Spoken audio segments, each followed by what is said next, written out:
Kleine horen, grote horen.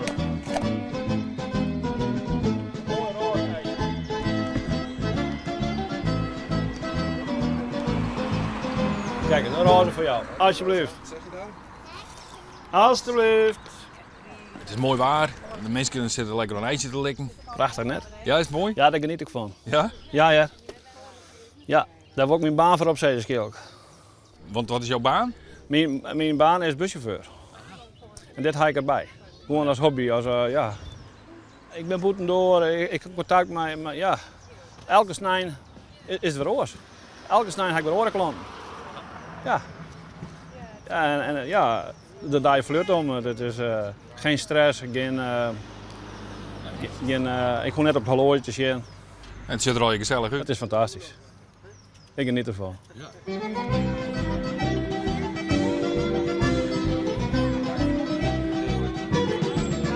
Hoe ligt het? Want we hadden dat jou hier misschien net lang steken. Nee, ze willen hier wat meer activiteiten hier in het dorpshuis.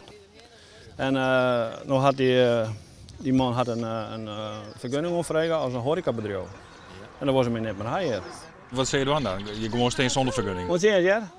Nou, in ieder geval, we zien wat we doen kunnen. Misschien gaan we een advocaat inschakelen. Of, nou, maar dat zien. Je bent er eigenlijk wel leuk om. Ja, wel een beetje. Dat mensen binnen in Zandwarp die dat net willen. Maar je hebt ook wel mensen die zeggen, nou dan houden we een handtekeningactie hier. Wanneer is we dat ophouden kunnen, theoretisch? Dit hier voor het laatst. Dit hier voor het laatst? Ja. Of zodra de werkzaamheden beginnen, dan is het net meer wenselijk dat ik hier steen kon. Zou je ooit de jaren krijgen? Zo heb ik het de jaren Het is net meer wenselijk dat je hier komt te staan. Ja. Ja, dat zijn wel even keiharde dingen. Ja. Dat kwam even hard aan. En de meningen daarover zijn verdeeld. Dus. Zeker. En wat is nou het allerleukste van dit vak? Van dit baantje? Het allerleukste. Ja, wat mag ik daarop zeggen? Wat lekkers. Die mensen, ik zeg ook wel, niet lullen, maar smullen. Dat is mijn motto. Niet lullen, maar smullen. Want er is zoveel ellende in de wereld. En ik maak de mensen blij.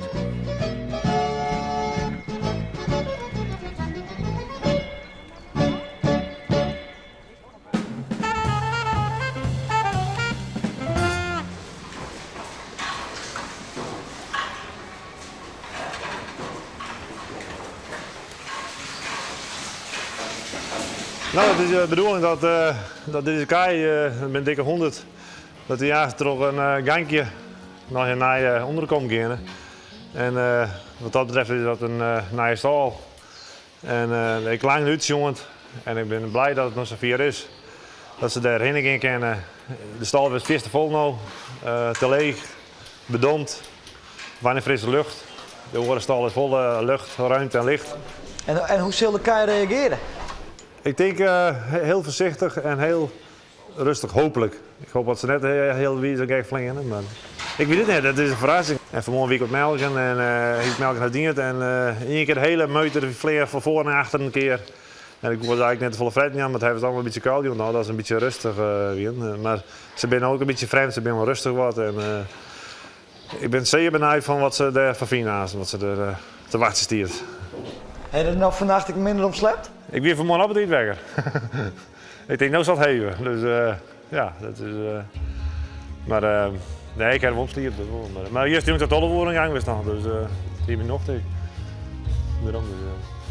Kom ze eronder mee. Daarom. Dan doen wij die doorriepen en dan zult hij weer. Nou, wie is de eerste?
Zie je hem nog doen? Ja, zie je er wel nog in. Dan zeg ik van...